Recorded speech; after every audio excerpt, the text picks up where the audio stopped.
Right, we have the MiSTer console. When I come home from work, I just have you know, an hour and a half before going to bed again, and I tend to just check out stuff on the MiSTer, and I actually ended up with this core, the Enterprise,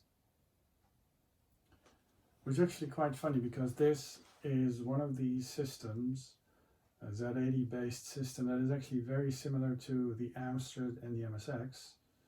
There's a whole plethora of old 8-bit systems that are just very similar, just like the Coleco, the Master System, and the MSX is actually very similar. This is a core that is not in the main distribution yet, and then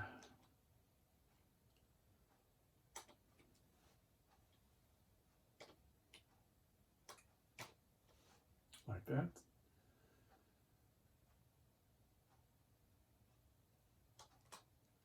But it is very much functioning. Let me see. You have Symbos. This Symbos actually is running on many Z80 systems, and it's on the CPC, it's on the MSX, and it is on the Enterprise, and it's actually running quite well on the Enterprise. Let me see if I can.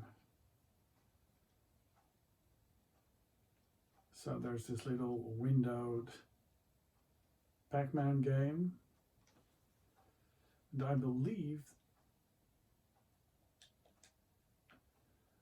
there's also a Tetris out, but I still have to check it out. But yeah, it's just quite amazing.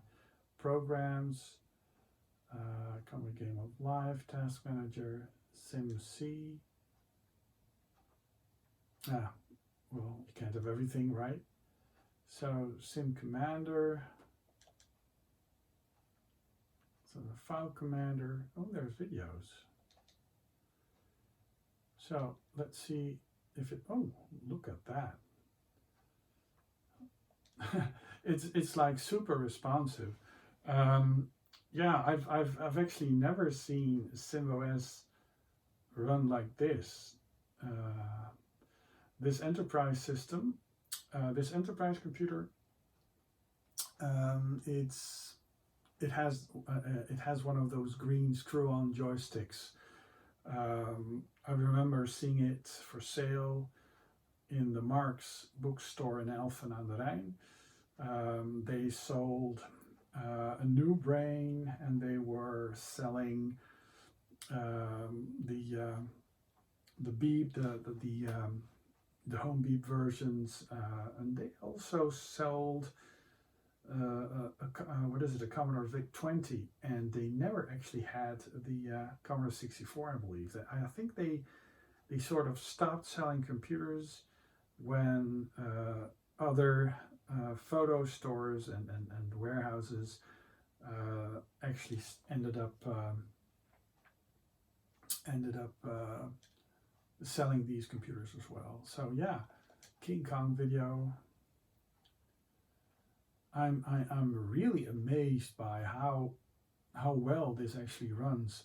You know, little videos like this, you'd have a 486 or something, you know, the AVI files. So this actually is very responsive. You know, it's playing, but it's also has resources enough free to just be able to move around the cursor and stuff.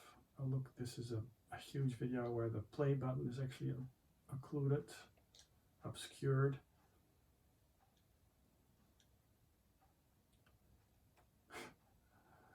Oh gosh. Troy.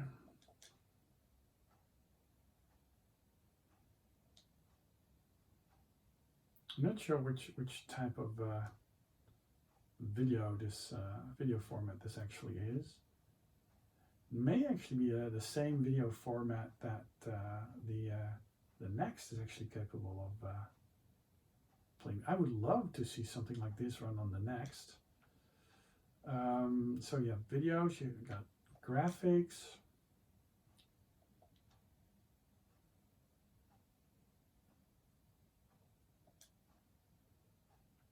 And Fire C.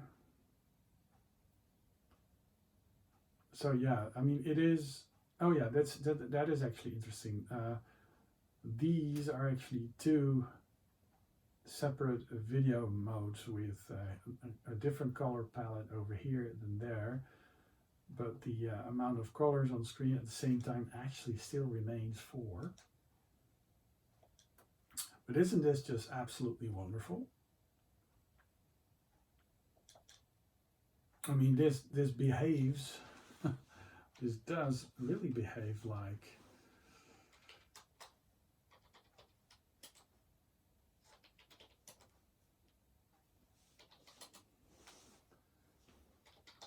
MS-DOS in Windows 95.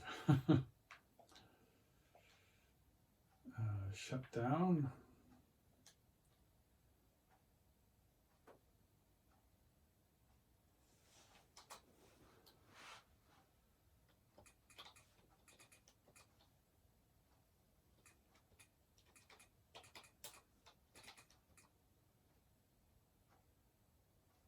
Music.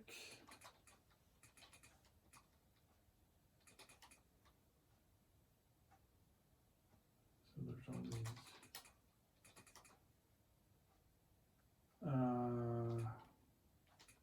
G. That's what I'm already doing, right? Yeah. H. So there's games. Collection.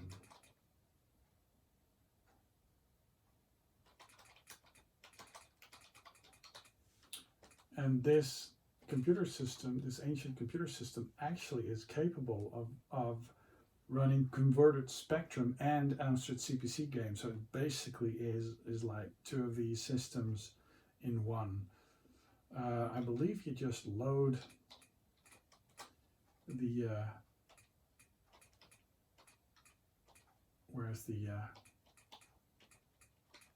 oh, there. Galaxian bus.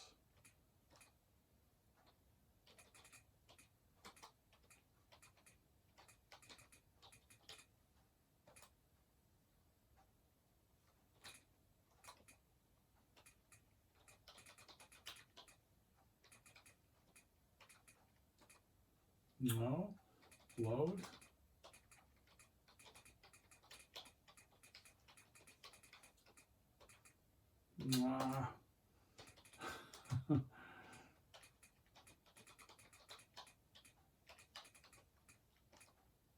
No. Load. Galax. Z.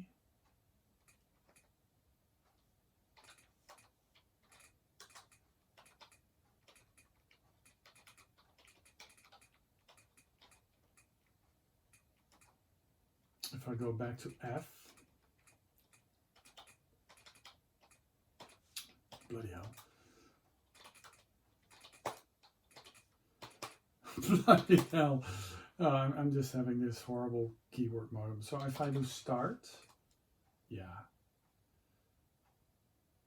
And I do Control F9 C, C F9.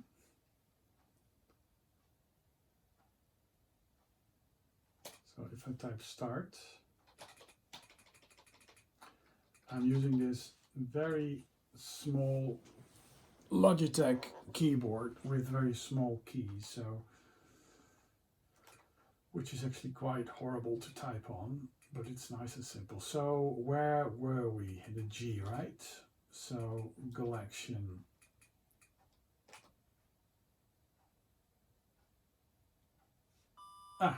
There it is.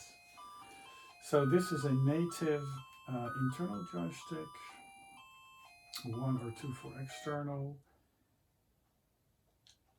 Let's see, quiet. So basically it's capable of using camps and joysticks, but this is a native game running on the Amstrad, or on the Enterprise. And you'd think, well, you know,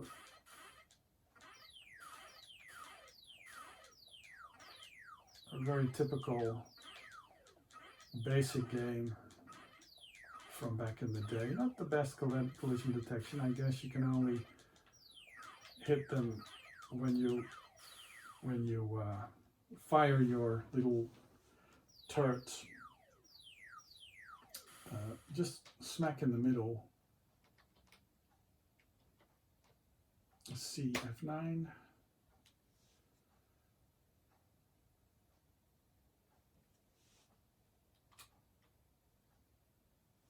Start. GH. So this is, I think this is a Spectrum game. So if you do this, yeah, so basically this is a Spectrum conversion. So external 1, that actually is the capstan joystick, and then 4 for player, 4 1 player. So basically this is the Spectrum version of 1942.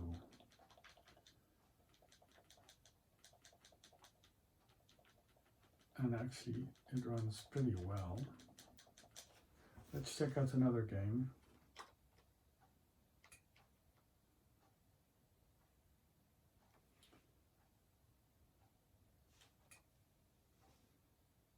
And that menu system is actually quite interesting. So H, 10 frames, 720 now. A, Airwolf, Alien.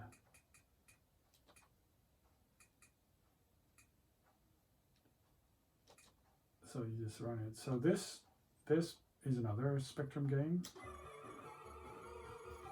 and it just works. You know, it's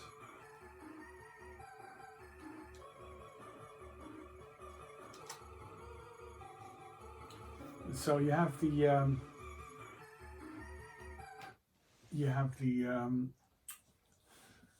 Sam Coupé. You have a lot of Eastern European systems. You have the Spectrum Next. You have a whole plethora of Spectrum systems. Let's see if I can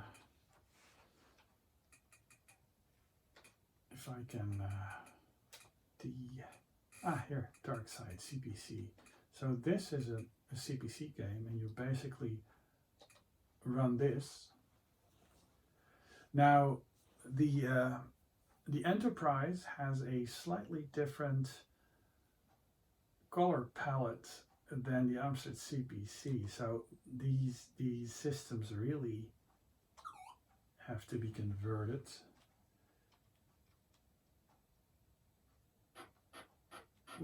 So it's hitting me. Yeah. But basically this is one of these SD card interfaces, add-ons that the core actually uses. Because it did use floppy disks. Eyeball, another one. International Karate Plus.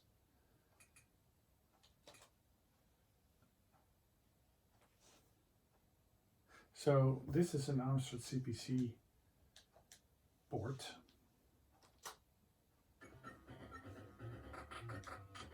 And you have the Enterprise.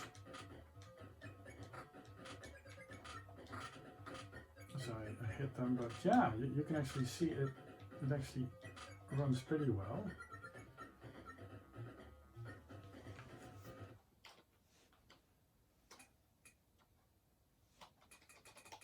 start, no, CF9,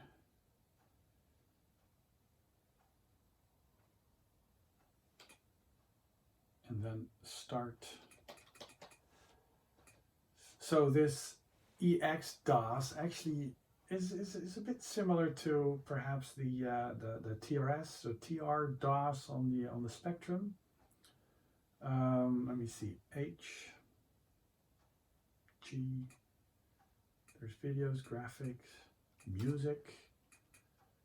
I think this also does, here we have a Spectrum emulator. So these are all the Spectrum. You have a Spectrum emulator and a Spectrum 128 emulator. And I think you get into the basic, the tape loader. And I think if you do, not sure what the break key actually is, but it does allow you to see the content of the SD card from within these emulators. So yeah, that's actually quite interesting, right? I mean, these systems from the 80s being fast enough to just emulate their contemporaries. I mean, the Commodore 64 had a basic interpreter emulator thing for the Spectrum. I could actually show that probably. Let's exit this and go to the Commodore 64. This is just such an amazing experience, you know. Just sit around. Oh yeah, and it may actually be that yeah, that you see scanlines or something like that. Yeah, I tend to use the MiSTer on my 4K TV with scanlines because it just brings out the CRT qualities of these older systems to life. So there's this, I think it's a PRG. So I think obscure homebrews, I think there should be a Spectrum emulator here. No, I remember it being a homebrew. Unsorted mark. CX4 PRG. No. Okay, let's do it like this. Unsorted mark, because this Spectrum emulator was there. Load runner killer bees. Oh, that's a video pack port, a port of a video pack game. I don't think. Oh, that's the thing. You can have so much of these system files around that it's very hard to just find something.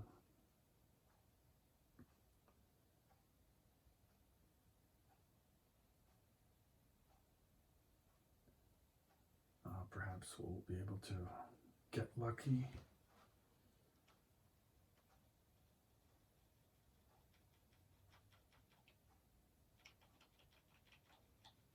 There's just a ton of these. And I think the name doesn't even start with Spectrum, because it's the company that actually produced it, where it was saved. But yeah, this is just, so let's see if the SP thing will show. It even did micro drive support on disk. You know, you had a sort of file in and out. P space spec. Hopefully, I thought I may have seen. Spec Games, Spec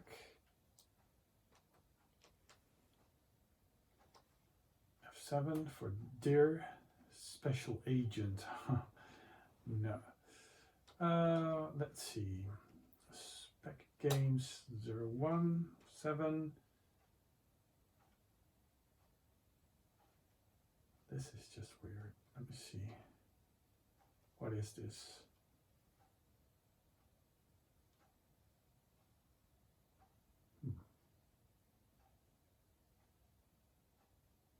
No, this is just, I'm not sure what this is, but it is not, it is not something that I'm familiar with. This is just not very interesting, I guess. Speccy Attack, Special Agent, Special C64,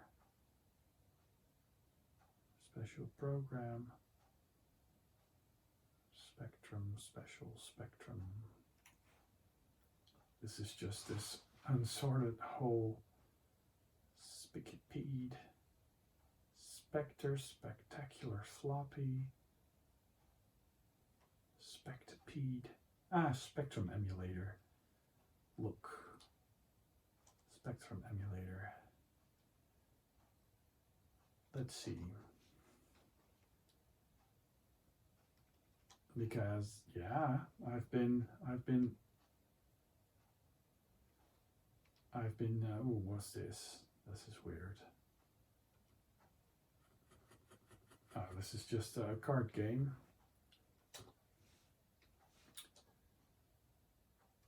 Spectrum Eclipse, Spectrum Emulator. Just let's go check it out.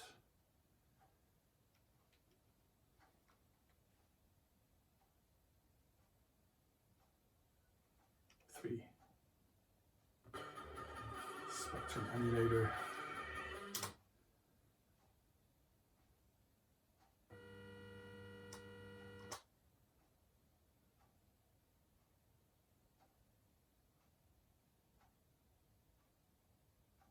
And look at that. New super soft, that was it. So 10 CLS 24T equals, oh wait, the equal sign, I'm not sure. Print hello world, run. Yeah, so actually quite interesting, isn't it? So it was capable of loading stuff from tape.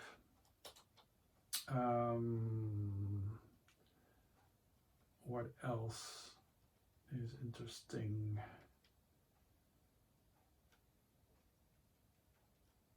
Oh yeah, there's this, but it just doesn't do a lot. Not sure if it boots, but there's this work in progress FM Towns core, which is just buggered. it just doesn't load anything yet. So if you do a floppy and you say dock,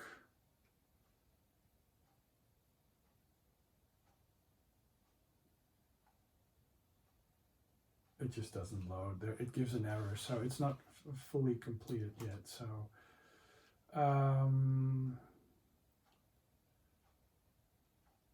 of course there's the Spectrum. Oh yeah, I tried to. There's this core. There's this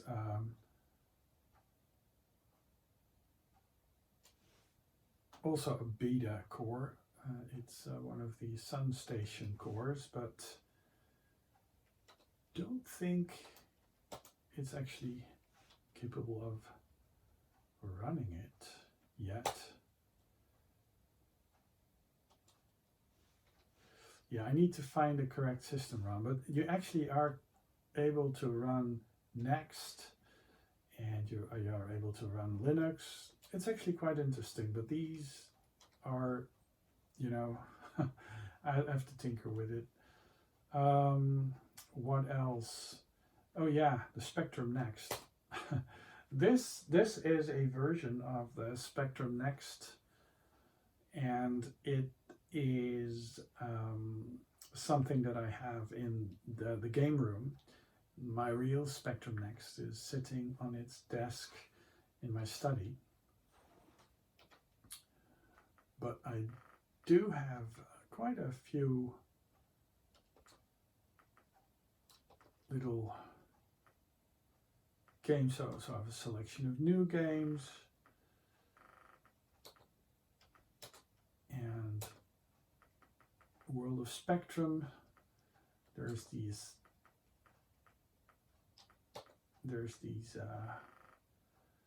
ULA Plus things. So there's this Matrix thing, for example, and do the next mode. So yeah, this is actually quite interesting. So you did have a ULA that you could fit in a 128K, and it allowed the Spectrum to have more colors and stuff. And of course, the Next is backwards compatible with that. Interesting, very interesting, for example, is this, I think it's the TS config. Yeah, which is, let me see, let's boot old. So it does have, for example, a ton of I think demos or something. SPG, no, the other one. Demos, there's just a ton of demos on it. TS Music. And these are PT3 files. Best demo, 8-bit SCL.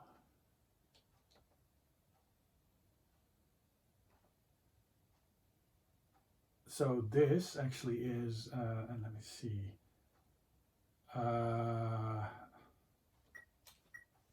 list. Yeah, I think you do list, and then it shows the files, and then you do a run,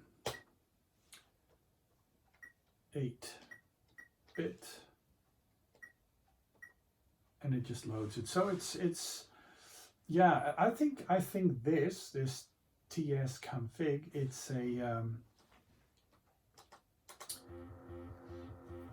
it's a Russian or Polish or Eastern European version of the Spectrum, but it has additional features. So it's actually very similar to the Next. And the Eastern Europeans, they really had, or still have, a very lively demo scene, you know, and I just get very sad because of what is happening right now, you know. This used to be one community, but it isn't anymore. And of course, you'll be able to run basically pretty much anything, like a Windows 95 system.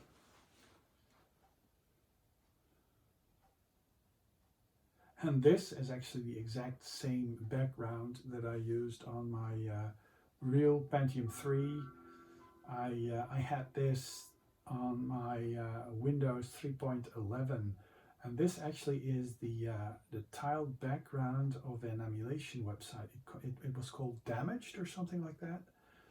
So yeah, games, Hexen, for example, it actually runs pretty well. So for DOS games, Windows 95 actually isn't that bad.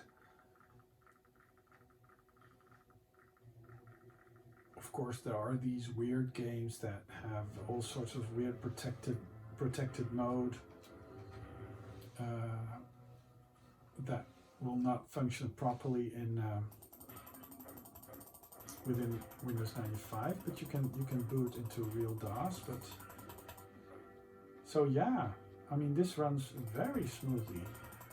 The MiSTer is capable of at least with this emulator running 90 megahertz 486. It doesn't do Pentium, but as you can see, it actually runs this Hexen game quite nice. And it's actually quite funny coming back to these games, because now of course you play them with WASD and the mouse for looking, and you strafe very easily. But back in the day, we'd just be very confused and use cursor keys and all sorts of weird, you know, page up and down to just look around, which you still sort of have to do. But yeah, what's actually quite interesting is that I'm able to play certain games on the MiSTer in so many different ways. You know, yeah, I mean, if you have a very nice collection of software, basically you get to play games on multiple how do you say that, multiple versions of the system. So C64S emulator, I think this actually boots to MS-DOS. So this emulator from Mia Patronal F10, it's actually so small you could actually fit it on a test disk.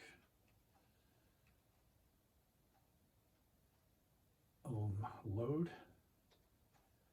So I had this, I would have this on a floppy disk with a couple of games, and at university I'd joystick, and I think I still have to configure the joystick. Let me see, joystick, keyboard, and second alt. Yeah, why not?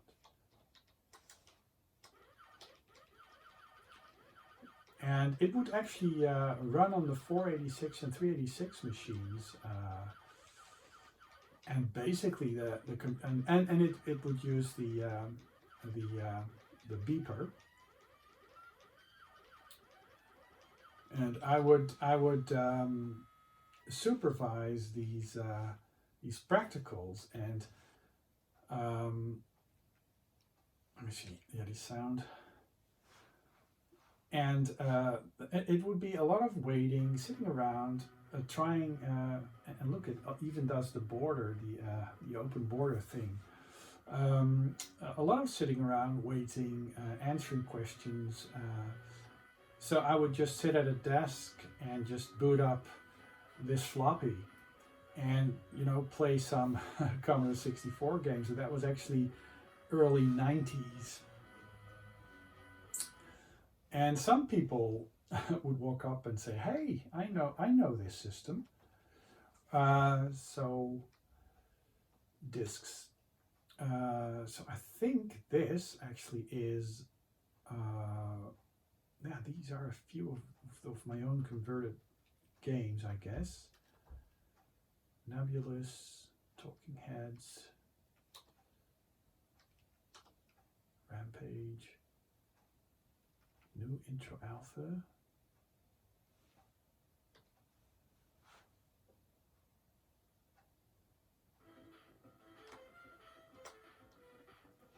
But yeah, this actually was a very good. Let me see, tape. Ah, look.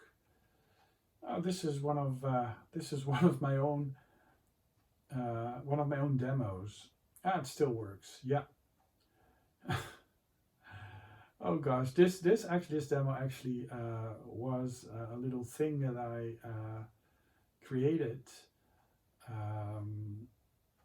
because a guy at school called me a lamer, but I mean, looking back, the dude had to handle Toy Boy. Well, you know, loser. Anyways, yeah. So, you know, he said I couldn't program. Well, yeah, of course I can program. You know, I just do this sine wave thingy and an attempt at transparency and stuff. So yeah. Oh, tape. I think this is another one, slightly different. Yep.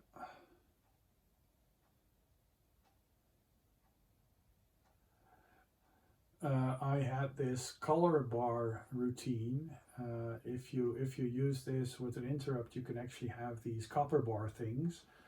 But I sort of use this for a just a glow routine without the raster interrupts and stuff. Just bump around. So yeah, just basically make a lot of variations very quickly. You think I couldn't program? Well, you know, this is what I do. And I did. Let me see, tape. F10, tape. Backmania.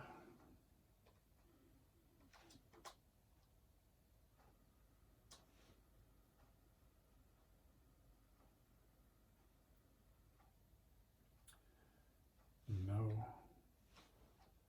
As you can see, it actually is very... Start game. Doesn't it work? No, it doesn't seem to work. Doesn't seem to want to have input. F10, tape. Uridium. I'm not sure if Uridium was actually running that well, but we can just give it a try. But yeah, this actually would. Oh yeah, this this version, this screen I've seen a lot. This hacked version. I did have a proper tape. There's these weird blocks moving up and down the screen, so I guess, there it is. So I guess it's again, it's a matter of swooping. Let me see. Nope. Cracked. F10. Okay.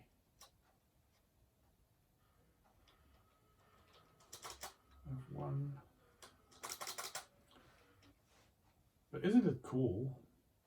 Okay, so let's exit and just boot up an old XT, PC XT.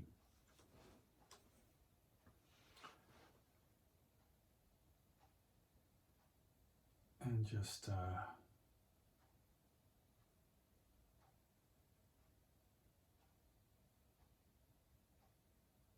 just run boot it from disk. FreeDOS. I'm not sure if I actually have something proper on this, but yeah, I mean, back at university, a PC XT was actually something that I had and that I ran, and it had MS-DOS 4.01 on it, and that UMBs, I used that on my Philips XT to be able to load device drivers high and stuff. So it's actually, yeah, like this. So I think there's demos on there. So we could go to, yeah, and you just have to be very patient, you know, for the file system to just catch up. I just love this font, you know, this, and of course I need to make this a video processing, load preset, display specific. You of core specific. Is there this PCXT? No. General hardware. Computer. Oh, look at that. This basically is what it looked like back in the day. CD demos.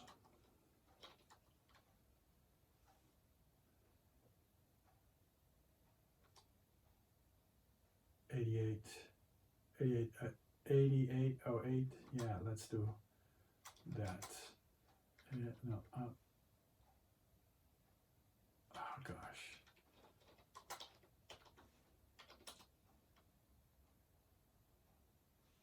CD feet. Now, probably is best to just do composite video on, because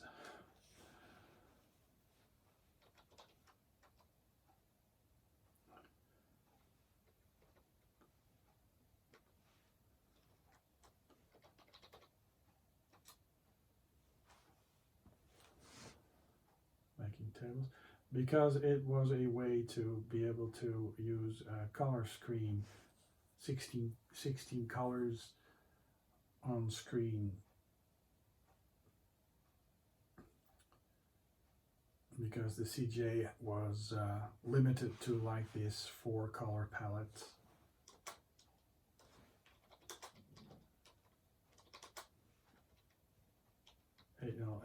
MPH.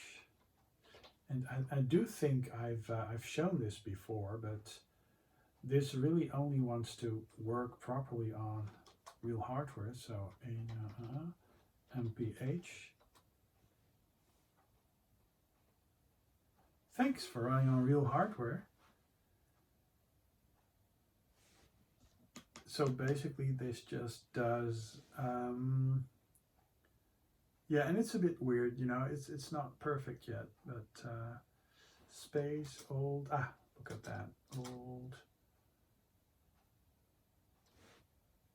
enter, what's this?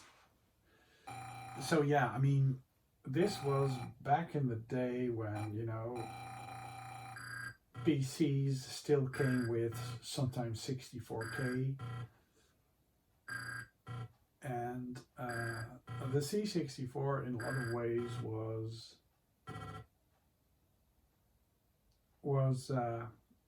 better, better at the visuals, better at the sounds. Of course, with today's programming skills, the guys that are programming demos, they are capable of doing so much more with the old hardware.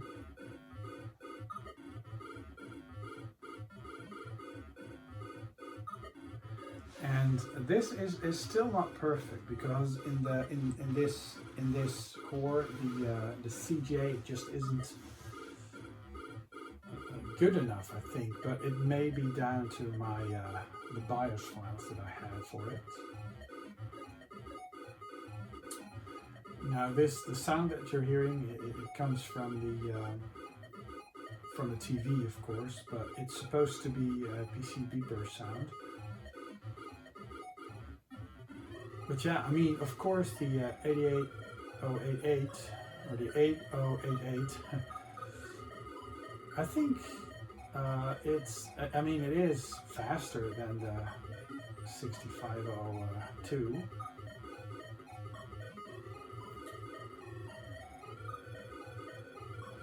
And the thing is that the VIC actually had a lot nicer capabilities, you know, all these interrupts and stuff. You had a lot of control over what was happening on the screen, and basically there's none of that in the CGA graphics card. So the reason why this demo actually needs to run at a 4.77 megahertz XT with a specific CGA graphics card is because they probably had to just time it, hard code the timings in, so a faster system will probably bork this up, and a graphics card that is just, you know, slower or different probably won't be able to so yeah, I mean, being able to run an original PC XT, being able to run Windows 95, some actually, I do have a Windows 98 actually running, but yeah. So, what else? The Sam Coupe. The Sam Coupe is one of these other systems that just more or less, oh yeah, Spectrum games, for example, and then just boot it, and yeah, just boot, reset, boot, run. I'm really not sure.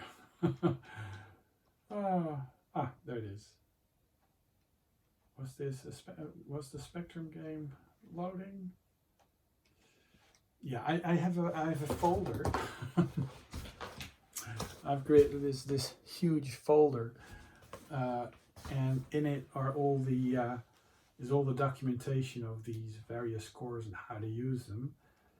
SparcStation 5. I think I'm using the wrong ROM. So let's see if I can just put the right ROM on it, because I would love to check out next. Of course, what also is actually very interesting is the Sega Saturn. And there's this region-free BIOS file that allows you to just load in the disks without having to change the shmups. So, Batsugun, that is just something that I play on my real Saturn all the time. I actually sold 2 Saturns. And I kept one, but most of the Saturn gaming, all of the Saturn gaming is actually now done on the MiSTer. The games that I do play run well enough. Of course, the score is still under development, but this is just such a great game.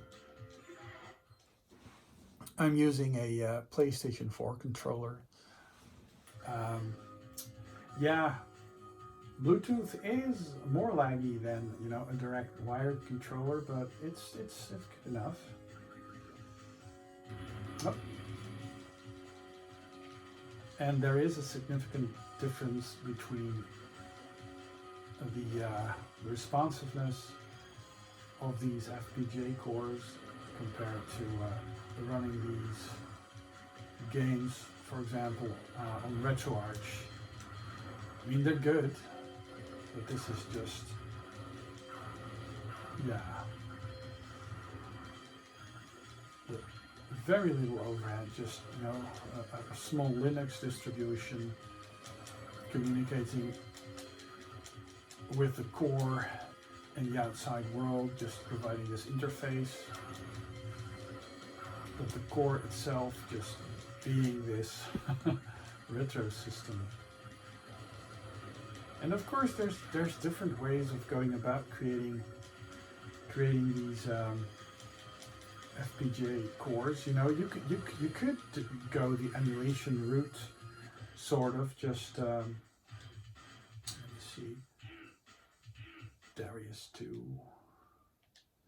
You could go the emulation route, just you know, sort of make an approximation, or you could just go redesign the entire thing, you know, logic block for logic block, just like the real thing.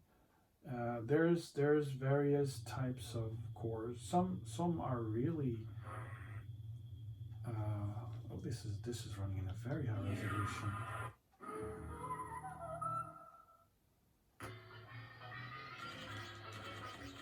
This is doing the widescreen. This is actually quite interesting.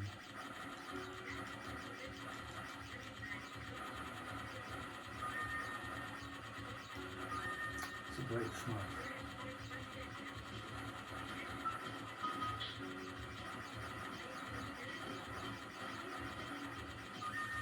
Now, a lot of the cores that are on the MiSTer that are auto-updating, they're pretty much perfect. But there's also a lot of beta cores that just aren't. And the sound on this Saturn, I'm using a single RAM stick system, is not the best yet.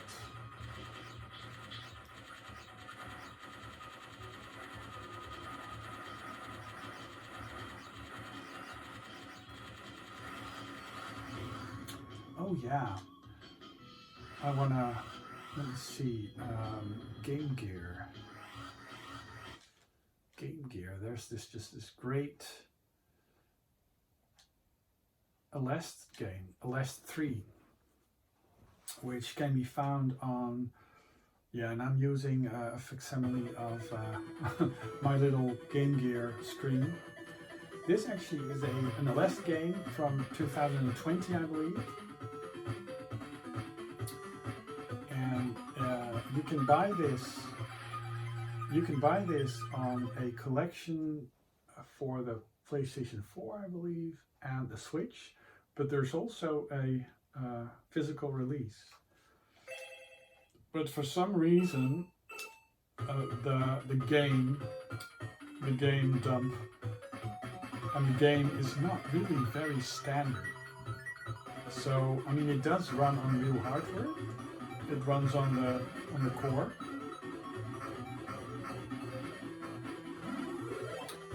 Let's see.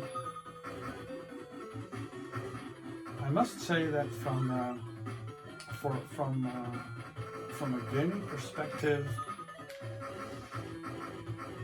in the series, I think this is the superior game of all the Alest games on the Game Gear. I love the music. There's actually a considerable, whoops, slow down.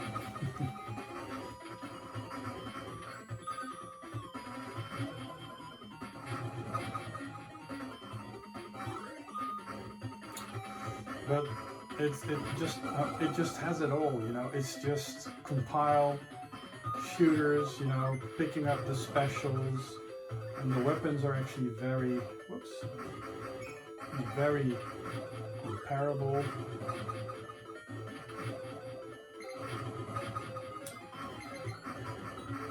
And of course, talking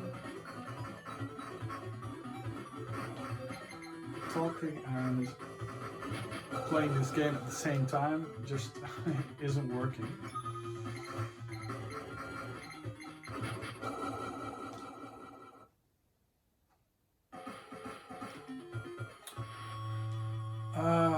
What else? Oh yeah, there's these enhanced versions of games out there. For example, enhanced colors. You have let me see, Darius. No, what was nice? What was nice? V5 or something. Truxton, I think. Super Truxton. The chosen Truxton. World Color Hack by Fusaro. And this is Color Hack by Fusaro. It's the same. So basically, this turns the colors of the Mega Drive game into a more arcade-like experience, because the colors of the original game, they actually look quite washed out.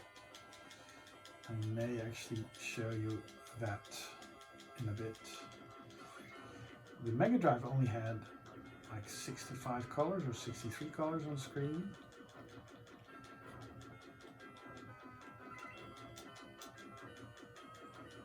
You'd always think that, you know, all these 16-bit systems, they would be able to display like 256 colors or something like that, you know, but a lot of them still have many. Let's load the default Truxton.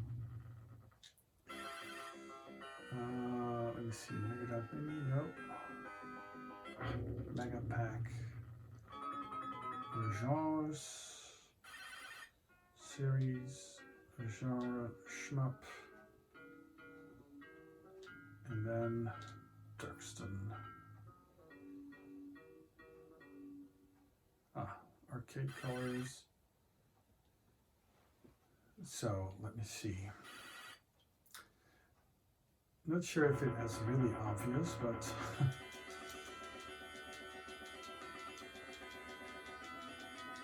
I think in the later levels where you fly over the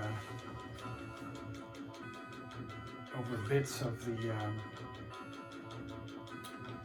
enemy planets and stuff, you actually have more vibrant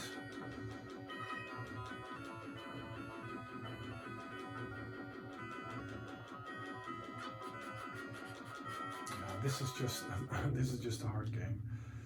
Let me see what else is actually quite interesting. I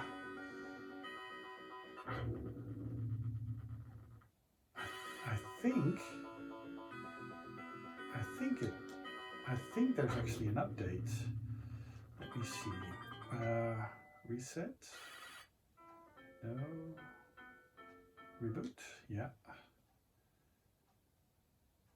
And then go script and just do update all.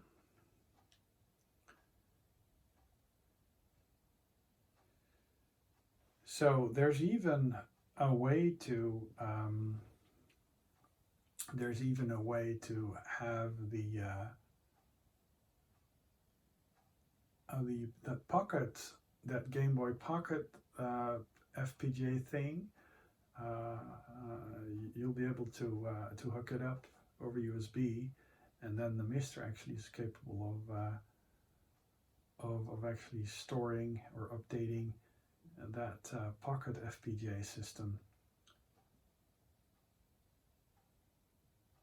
And these are arcade games that it's probably downloading, or cores or MRAs. That, you know, when the MiSTer first came out, there were only just a few arcade games that you could run, but now Jotego has done such a tremendous job creating all these arcade games, and there's a ton of people actually making. There's a new Nintendo 64 core coming up, 2024-0126. Curious whether or not I'll be able to run this, because some of them are unstable. Nothing new to download, so there's this rubbish one, there's none. Yeah, so I'm just gonna do an, so yeah, the arcade games are actually organized into a couple of lists. As you see, running a MiSTer, the menu system is rather archaic.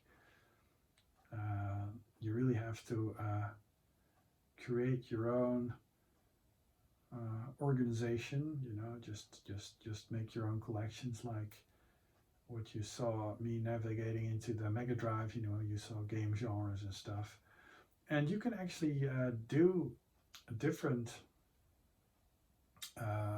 you know, have the same games in the same zip file. Just have them listed differently, and actually have multiple copies of the same game in that zip file, because it tends to get only just a bit larger when you do it like that. You know, you can access the game in various ways.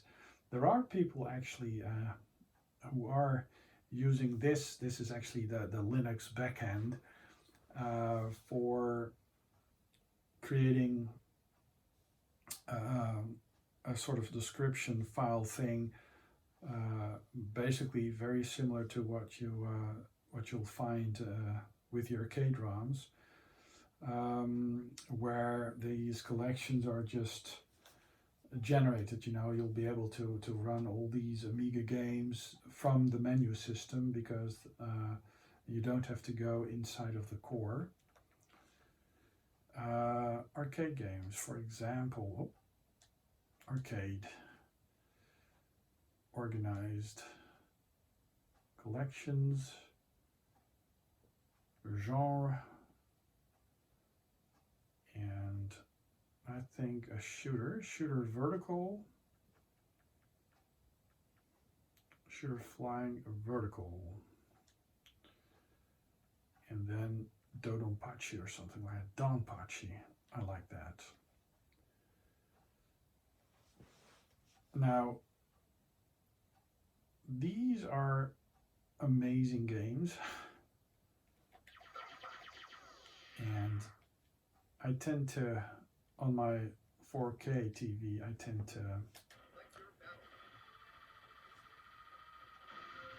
to use the video processing, you know, the CRT.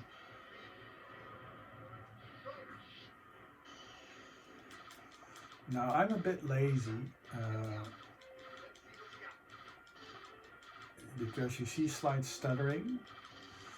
You can actually completely do away with that if you tinker with the setup just a bit more. But I have like this stutter-free setup on a CRT where I play the arcades, and this is just my tinker, MiSTer.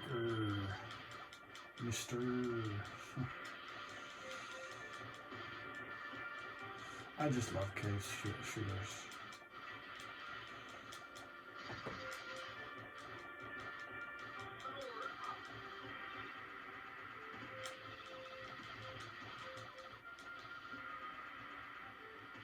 For some reason, cave bullet hell games aren't that bullet helly to me, but he says, whilst dying. Let me see if I can see Truxton. Truxton is just this, yeah, great shooter, but I do love Truxten II more. So yeah, there's a moire effect sometimes going on. Not all these CRT,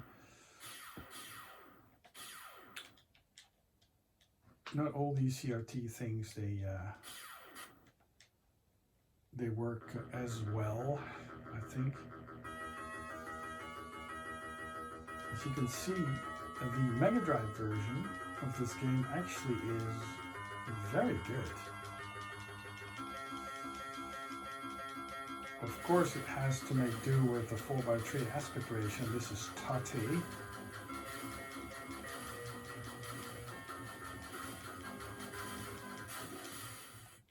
But let's check out the Truxten II. I think it's easier in a way. It might actually be more forgiving.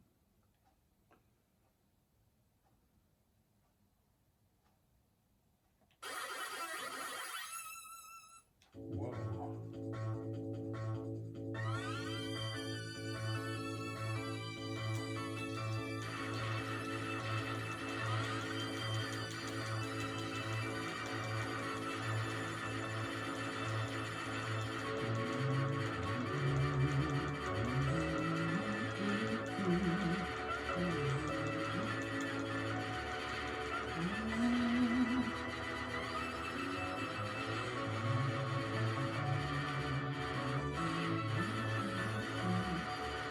coming to me.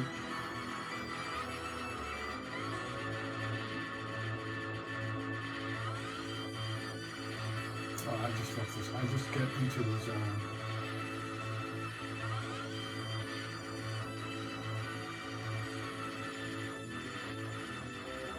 It's less frustrating. I mean,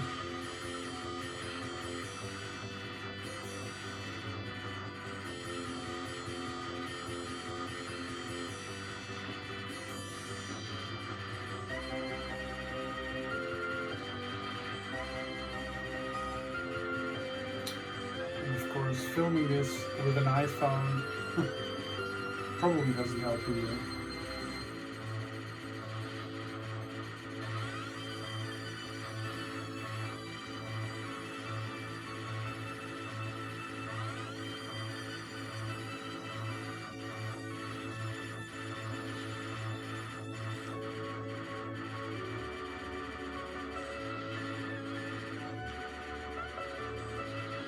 Using my bombs.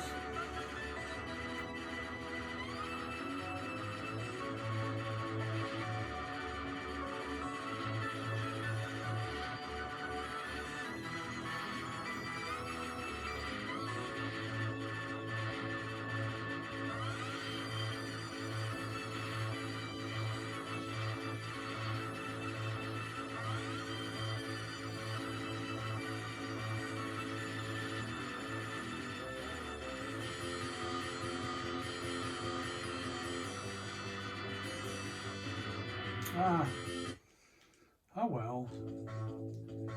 So yeah, but a ton of shmups.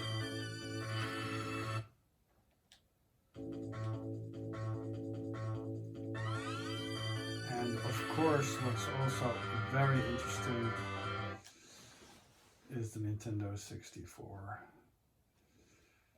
I do have the error code listed. Let me see. USA. Ridge Racer Type 4.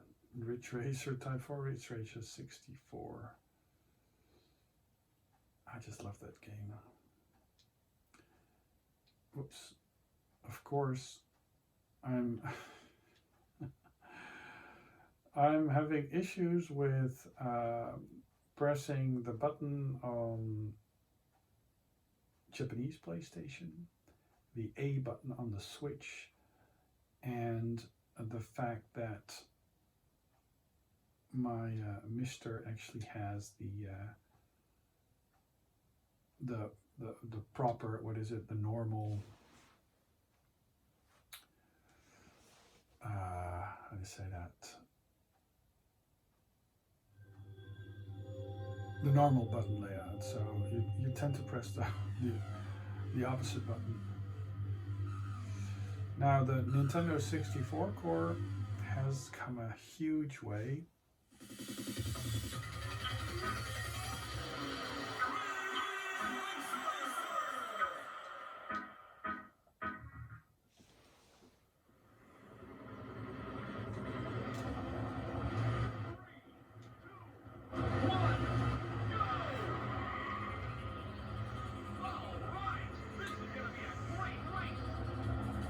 There's a lot of texture improvements, and it really almost functions like the real deal. Now, what I find actually very interesting is that playing all these PAL Nintendo 64 games, we really got the short end of the deal. Because, well, they are actually a fair bit slower, and this game actually is. I can use my my PlayStation reflexes on this, and with the in the PAL game, it's just, for me, it's actually quite messy.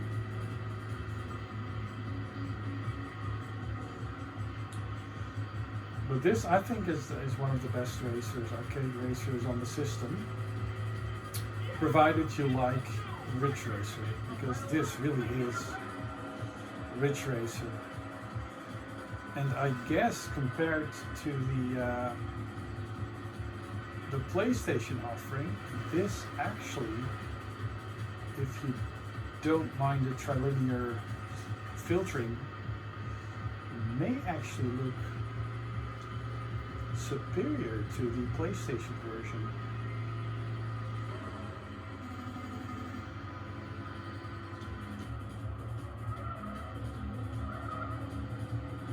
But being able to play these early 3D console games is just amazing.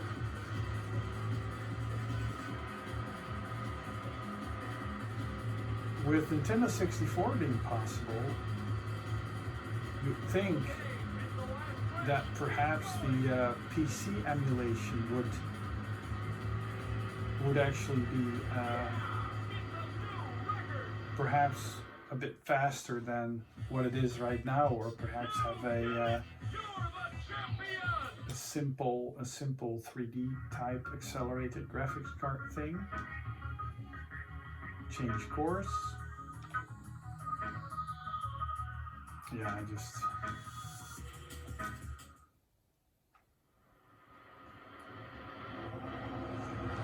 This pretty much is the default game card that sits in my Nintendo 64 or via the drive.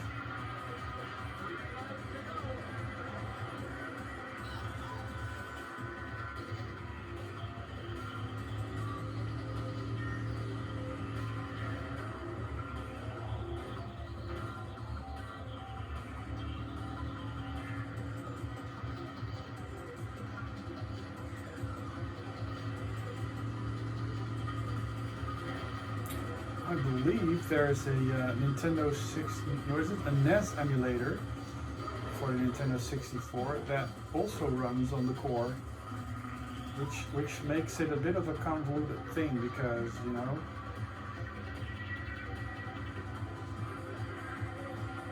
oh yeah, and the PlayStation also has NES emulation.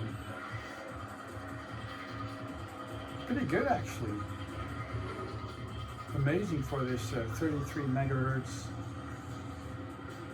system, but the PlayStation and the Nintendo 64 are actually very, very similar. More similar than you'd think.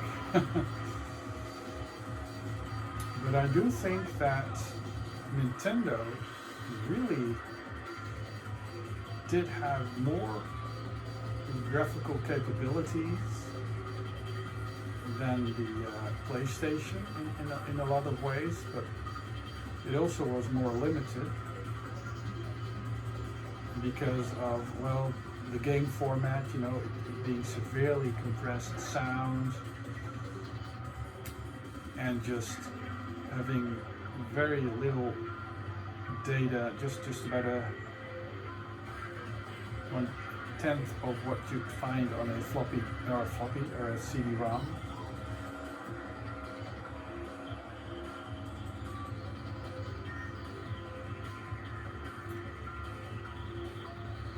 Yeah, and over here the cathode ray, the CRT, the scan lines isn't perfect because if the screen just moves up and down, you actually see a bit of it may be due to the fact that my system may actually be set to 720 or is it 1080? I'm not sure. The dead zone on PlayStation 4 controllers needs to be around 10% for them to be nice on MiSTer. Otherwise they're far too twitchy. They don't power down, so if you have a long MiSTer session or put them away sometime, they just remain lit. So they do go through battery quite quickly. You can hook them up directly. It's either that or use Xbox controllers, I think, or these classic 8-bit controllers. I I do want to buy one of those extensions to be able to hook up Atari. Let me see, another one of these games that didn't used to work before was Gauntlet Legends. Gauntlet Legends. Yep.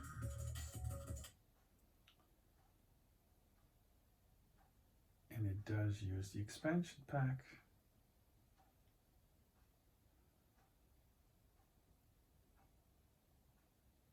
Such a solid system. Oh, this used to crawl. This is just such a fast.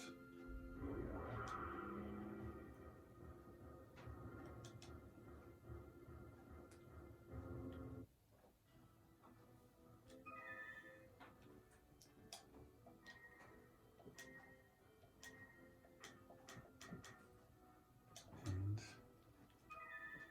done.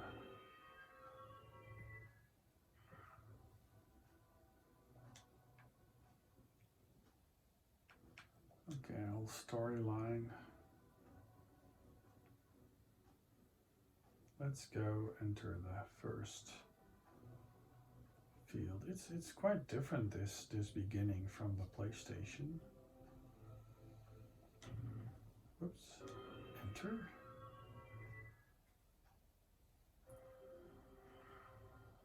Oh, this runs smoothly.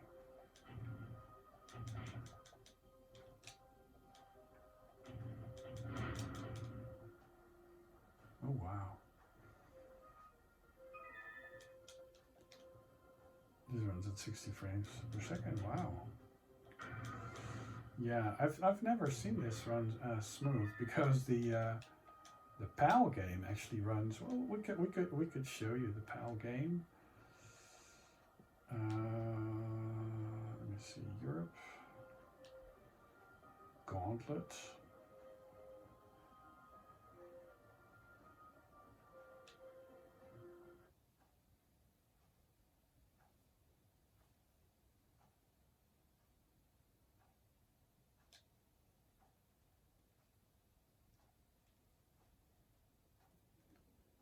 With these old Nintendo consoles, there were absolutely no benefits whatsoever to running any game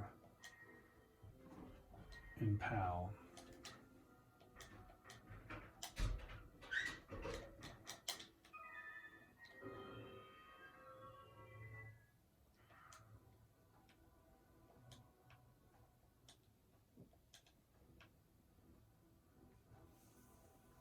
Yeah, so it's running around 25 frames per second, I guess. So that is just, but that's the manual system. It may move up to 50 or it may stay at 25.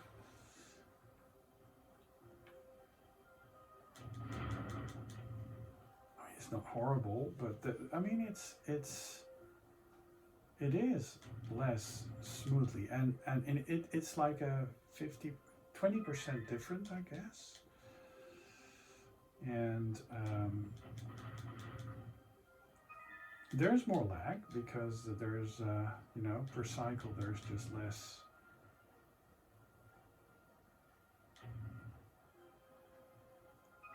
But it's nice. I really love what they do with the textures and the low number of polygons. It's just, you really get a new you really get a new sense of appreciation for these old 3D games. So let's do emulation. I created these myself, actually, these emulation discs.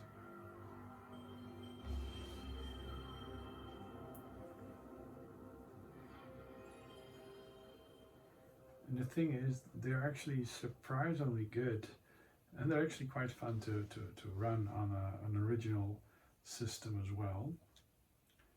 let me see, for example, Gunac or Gyrus, whoops, where is it, Gyrus, start, it just looks and sounds the part.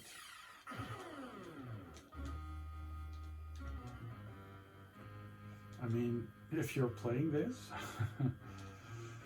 you have a hard time distinguishing this from running it on the NES core itself.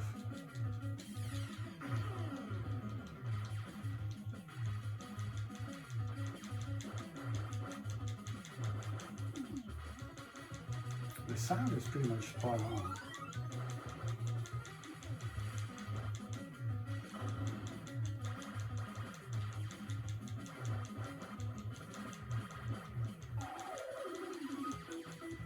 So I mean, if you you think FPGA is just a tad too much, you can always emulate on FPGA, like I did with the. Let me see. I think, yeah, Gunac is also a possibility. And then it hangs. I mean, yeah, emulators do hang.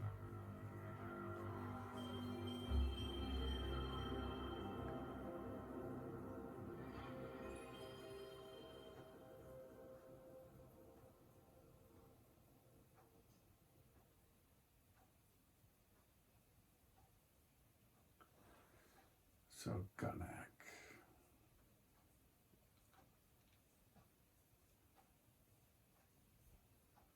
Just let the intro.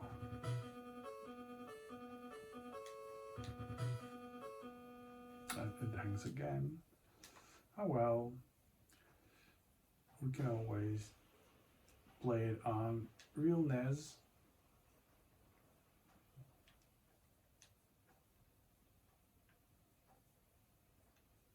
Oh no, what I want to do is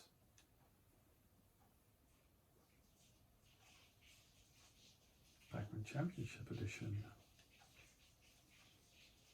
This is just an awesome game.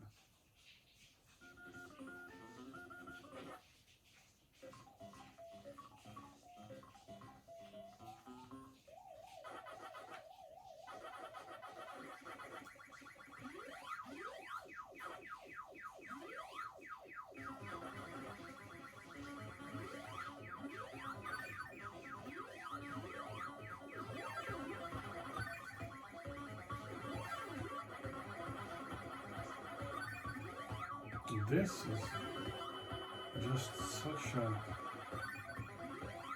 great playing game, and it does show off the NES because people show off the NES's musical capabilities because the people are always very keen on praising the SID. But the NES actually had a rudimentary form of sound samples. Drum sounds often were great. And I guess the old Digisound SID was actually heavily inspired on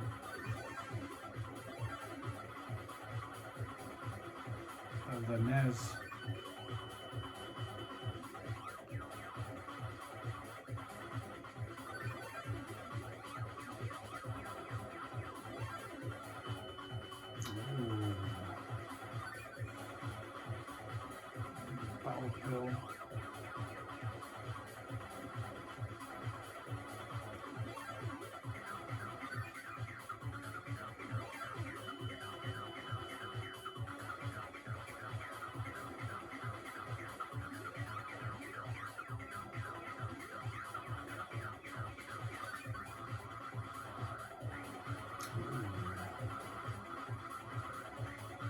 Yeah, I'm not doing the smartest thing, but I usually am very self-aware when, whoops, yeah, I'm just running into these. Oh.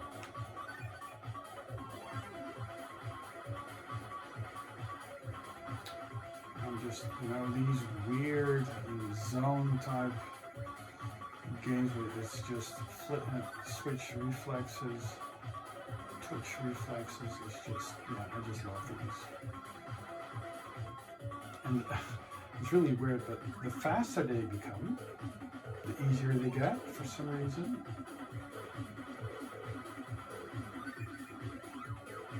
I think when they're slower, you tend to think more,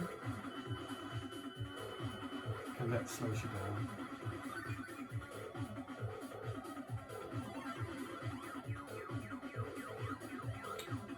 Now, if you're smart, you just eat one power pill and you just hover above. Just continue to eat them.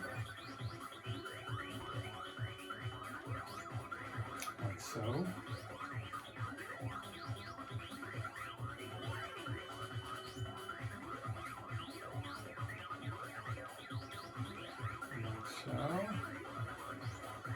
And just remain being very ghost eater, and lose the ability to talk because, well, it is moving rather fast.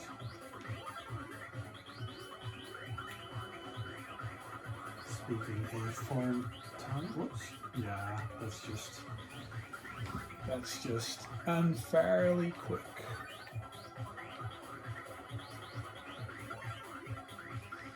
If you just have these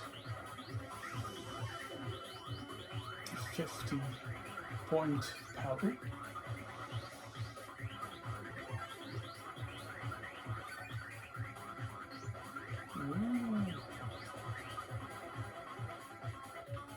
oh. It'd be nice if I reach 30. Yeah, I did. Might be capable of more. There's a fried egg, omelette.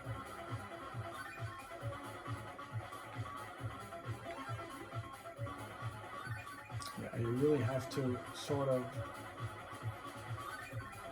steer anticipatory, because otherwise you'll just end up in the wrong, area.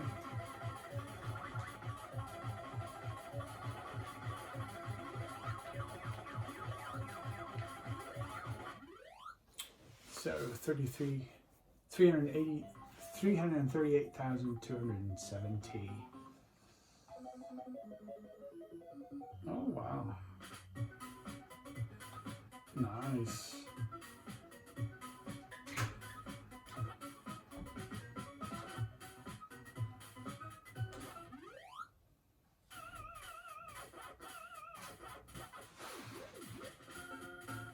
Come on.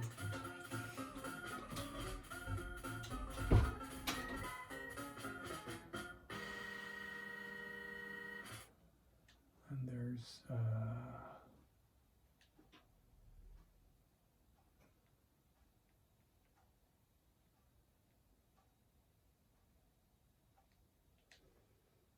incoming.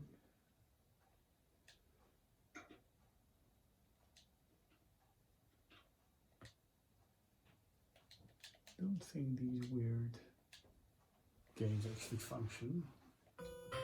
Oh, they do.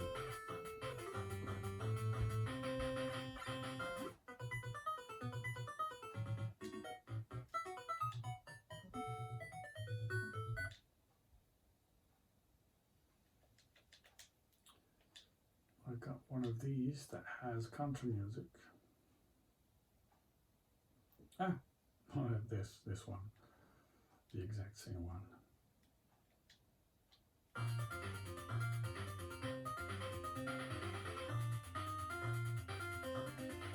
Of course, they have a lot of copies.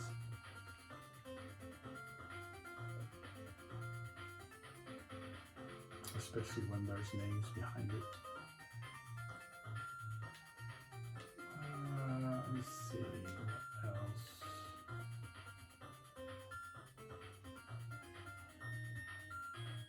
Super CD. Sega CD.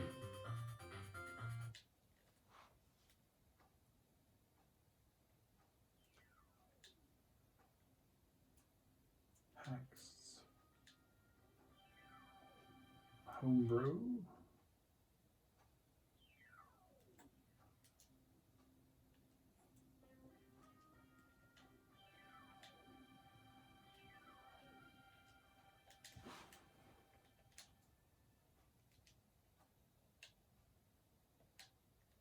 Weird.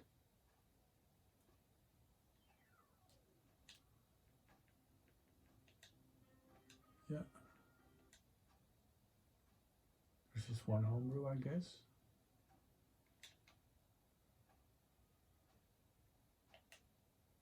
Weird. Non-game.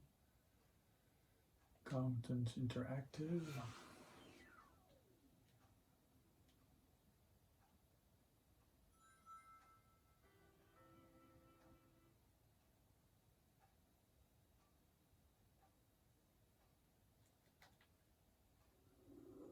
XI.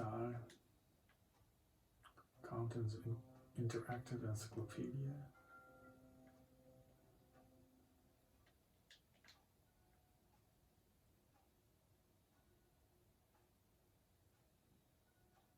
Articles.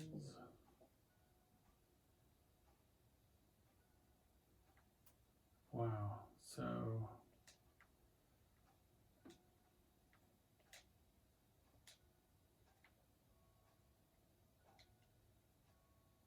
let me see. This is just this very small town that I grew up in.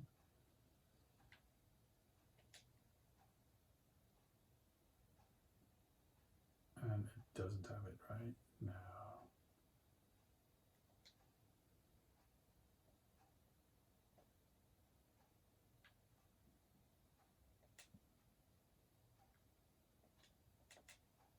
Oh, there it goes. Psychologist.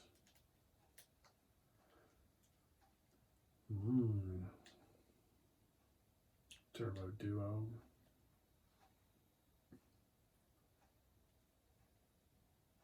Super graphics.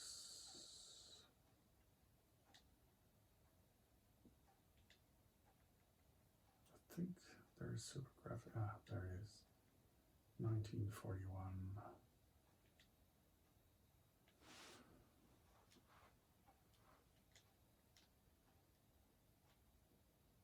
This is just such a good game.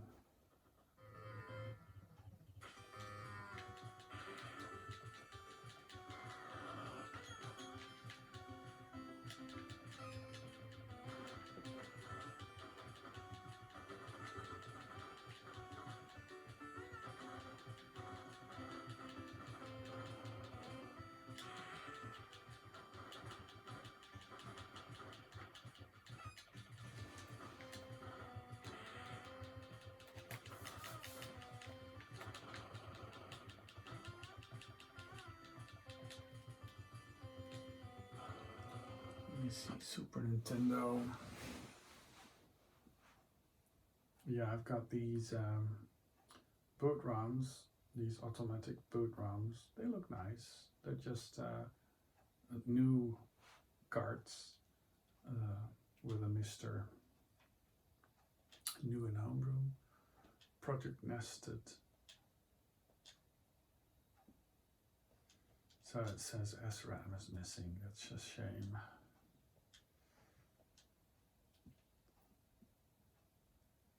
The thing is that the Super Nintendo actually was designed with backwards compatibility in mind, because the CPU is actually a weird thing, because it's like 6502 compatible or something like that. Project FASTROM, Axelay. So there's these patches that make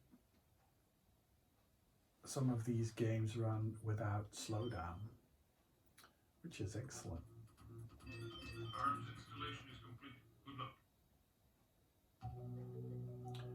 This is a great game, but it's just such a weird beginning. I always die like there. Betsky robots.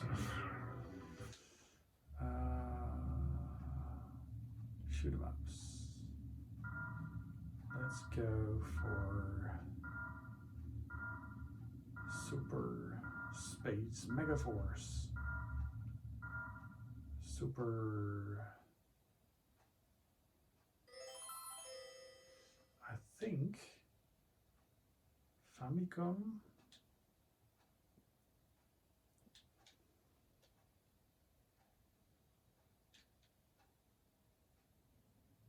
Space Megaforce. Space Megaforce. Toe. And of course, this also is one of these compile games.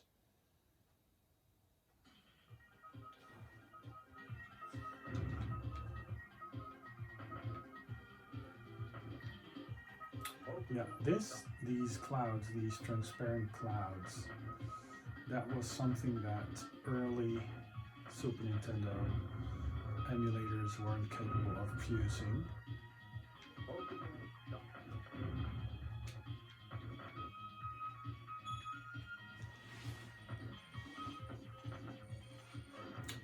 And this is a fairly fast game, so you really need very little lag. And there's emulators that are pretty decent at it, but nothing beats playing this on an FPGA or real hardware. And this, I think this is actually quite good. There's quite a few effects in games that just work on this core, but they won't function properly on emulators. So I think it's cycle exact band.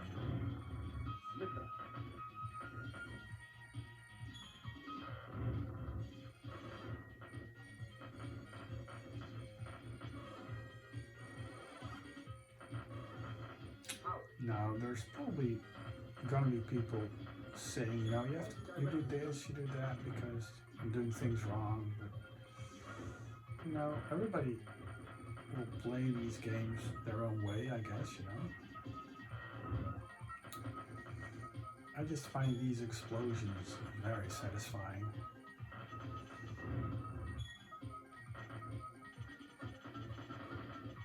And I love the sound. It's a bit bassy, you know, very little. The voice also, it's like AM radio. If anybody still remembers what that is, but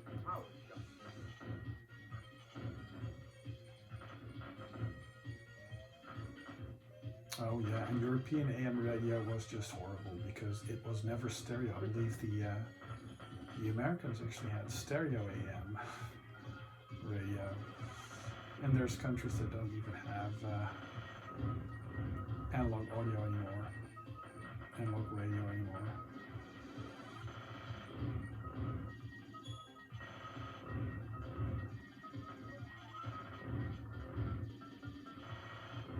I just love these explosions. Multi-direction shot.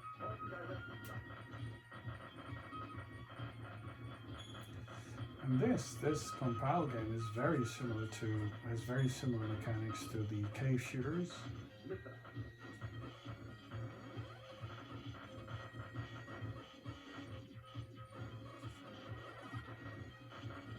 I don't think this would count as a bullet hell shooter.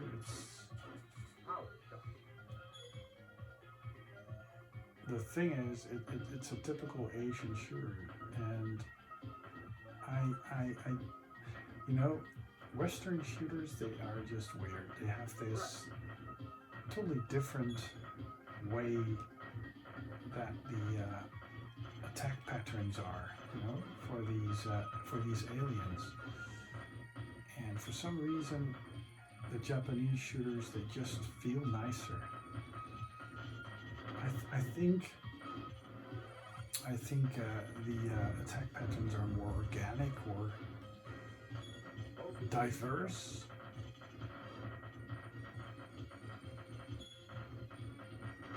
I think I tend to find the way more Western-oriented shooters look or attack sort of boring. And I guess that's because of the attack patterns that are just much more simplified, you know, just very predictable.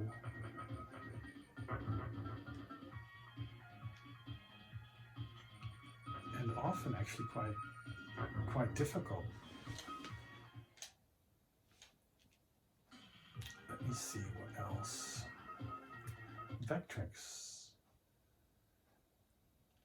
Vectrex and load and overlays. Look at that. So I could load the scramble overlay. This is new.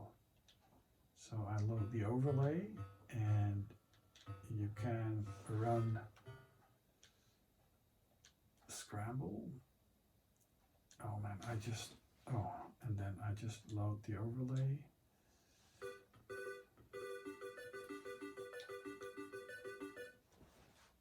This is not perfect, but it's good.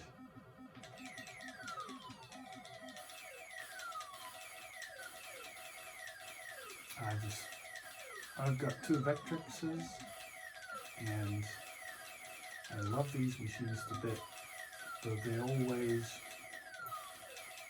are very noisy. And one of them has a fault with the tube. Yet again, you know, the single white dot. It had it like 4 times, and it got repaired 4 times, and now it has it for the 5th. Well, but it is rather old. I love the homebrew on the Vectrex. I'm still searching for this card or this file there. There's this demo where you can actually see a spinning CD-ROM, and it actually looked very cool. And they used a very nice trick to just sort of emulate that shiny surface of the CD-ROM.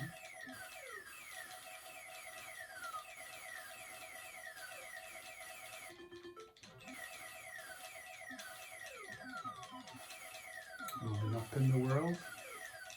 Whoops. Like that. Wonderswan.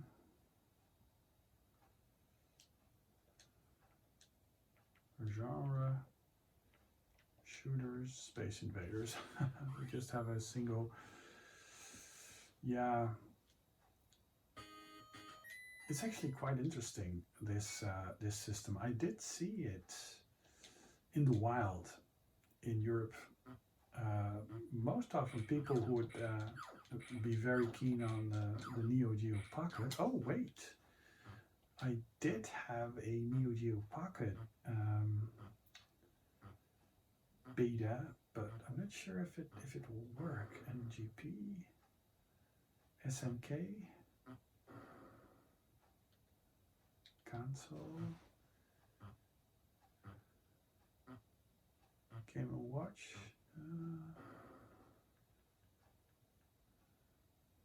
My Vision, NeoGeo Jamma, Pocket Challenge. Not sure what that is. That's the Wonderswan, right?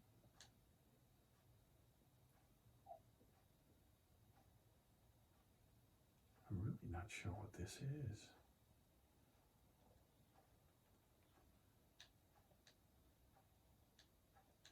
Let me see if I go to the Wonderswan.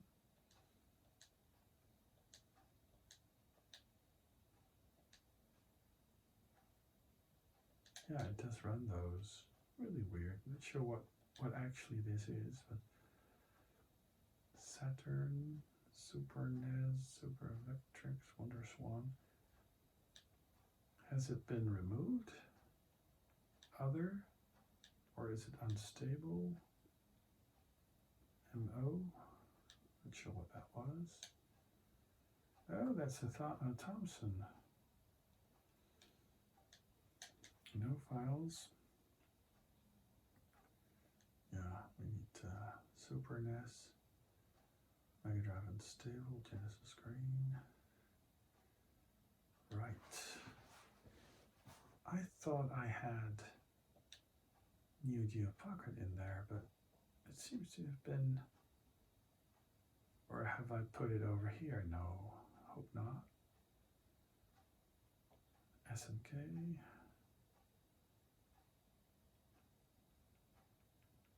No. Might be that I've taken it out because it wasn't functioning yet. Or it has been deleted because it wasn't functioning yet. I'm not sure, but Mega Duck and Television, Nintendo 64, Pong, Saturn, Sega CD, Super Gameboy, Super Vision. Yeah, Super Gameboy is cool as well. And then I just go to the Game Boy and game series, genre, puzzle, old games, Tetris Attack or something like that. You know, that's actually quite interesting. Tetris Attack, Tetris Attack.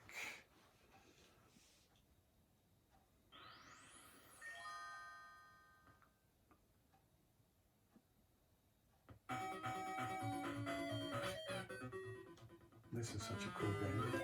Endless.